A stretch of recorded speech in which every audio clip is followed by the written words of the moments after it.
Selamat pagi pemirsa, Anda menyaksikan Breaking News Revival TV bersama saya, Agrit Maharani. Pemirsa, invasi yang dilakukan Rusia terhadap Ukraina telah banyak merenggut korban jiwa, baik dari kalangan militer maupun kalangan warga sipil. Walaupun telah berlangsung selama 9 bulan, hingga kini tidak ada tanda-tanda konflik tersebut akan berakhir. Serangan Rusia terhadap Ukraina telah menyebabkan beberapa kerusakan pada fasilitas umum yang jelas tidak boleh diserang berdasarkan hukum humaniter internasional. Sebanyak 260 kali serangan Rusia terhadap fasilitas kesehatan seperti rumah sakit terhadap Ukraina. Konflik ini telah menyebabkan tingginya angka pengungsi yang tersebar di seluruh penjuru negara tetangga. Untuk mengetahui lebih lanjut, telah hadir reporter kami Arya Dika yang melaporkan langsung dari Jerman. Terima kasih Agrit Maharani dari studio. Saya Arya Dika melaporkan langsung dari tempat pengungsian di kota Berlin. Saya akan mewawancarai salah satu pengungsi dari Ukraina yang mengungsi di kota ini bernama Ibu Meli Mulia yang berasal dari kota Kharkiv. Selamat pagi Ibu Meli. Selamat pagi Pak. Saya Arya Dika dari Revival TV ingin mengucapkan terima kasih atas kesediaan Ibu dalam wawancara kali ini.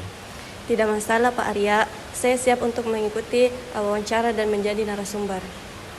Kalau boleh tahu Bu, sudah berapa lama Ibu menjadi pengungsi di kota Berlin ini?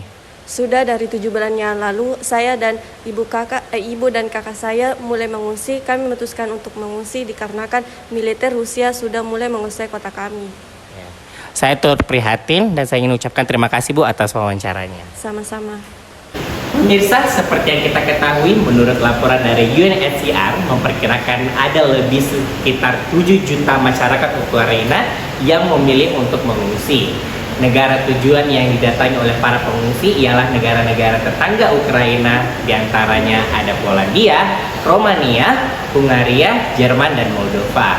Pemerintah Amerika Serikat dan Uni Eropa bersedia untuk menampung para pengungsi yang ada. Menurut Joe Biden, Presiden Amerika Serikat, para pengungsi Ukraina adalah tanggung jawab internasional. Tentunya para pengungsi di Ukraina sangat berketergantungan terhadap harapan dari jaminan sosial ketersediaan dari negara penampung. Saya Arya Dika melaporkan langsung dari tempat kejadian, kembali ke studio. Terima kasih Arya Dika yang sudah melaporkan langsung kondisi pengungsi di Berlin, Jerman. Baik pemirsa, untuk mengetahui lebih dalam mengenai konflik Rusia-Ukraina lewat kacamata hukum internasional, kami telah terhubung dengan salah satu pakar hukum internasional Universitas Hasanuddin, Profesor Hafiz Saula Miftah, SIP MH.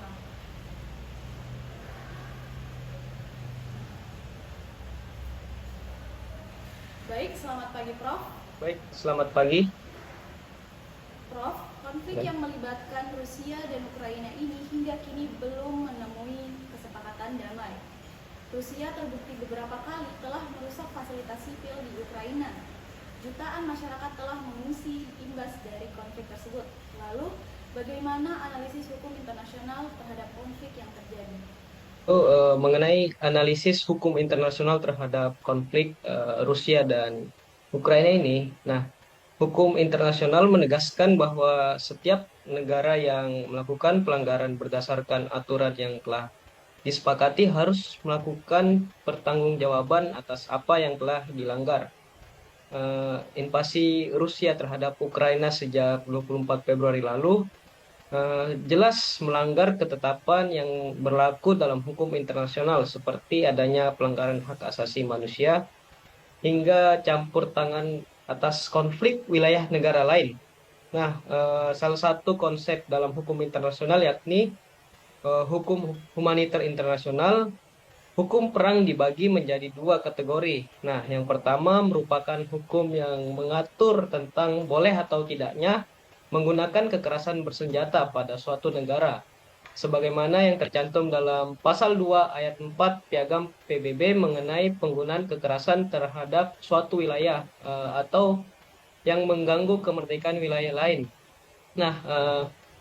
Yang kedua itu merupakan bagian hukum humaniter yang memberikan ketetapan yang jelas ketika terjadinya konflik bersenjata baik internasional maupun non-internasional, yang dibagi lagi menjadi dua yakni Hague Laws, penetapan mengenai tata cara dilakukannya perang, dan yang kedua Geneva Laws, yaitu hukum perlindungan atas korban perang atau yang ada di lokasi konflik.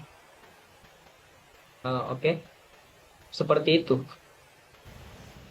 Baik Prof, dalam konflik ini tentu saja banyak masyarakat sipil yang menjadi korban.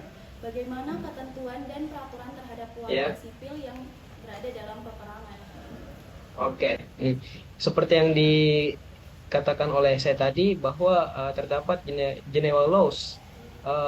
Geneva Laws ini dibentuk dari Konvensi Jenewa pada 1949 yang mengatur berbagai ketentuan seperti larangan untuk menyerang maupun menargetkan penduduk sipil sebagai target perang, hingga memberikan perawatan terhadap korban perang yang ada di lokasi konflik ini. Konvensi Jenewa ini bukan hanya mengatur tentang larangan untuk menyerang penduduk sipil, tetapi juga memberikan perawatan terhadap korban yang ada dalam lokasi konflik. Nah, dalam artian objek militer dan non-militer, warga sipil harus dibedakan dengan kombatan yang terlibat dalam peperangan. Nah, objek sipil ini adalah mereka yang bukan merupakan sasaran militer dan berdasarkan pada aturan yang berlaku bahwa penduduk sipil tidak diperbolehkan turut serta dalam operasi militer. Kemudian dilarang untuk diserang serta tidak boleh dijadikan sasaran berdasarkan distinction principle. Apabila operasi militer yang dilakukan mengenai objek sipil, maka hal tersebut dapat dikatakan sebagai pelanggaran hukum yang berlaku baik di hukum perang maupun pelanggaran hak asasi manusia.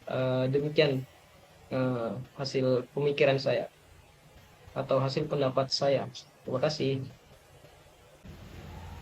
Baik, terima kasih Prof atas pandangannya. Demikianlah breaking news hari ini. Saya Agrit Maharani pamit undur diri. Selamat pagi dan selamat beraktivitas.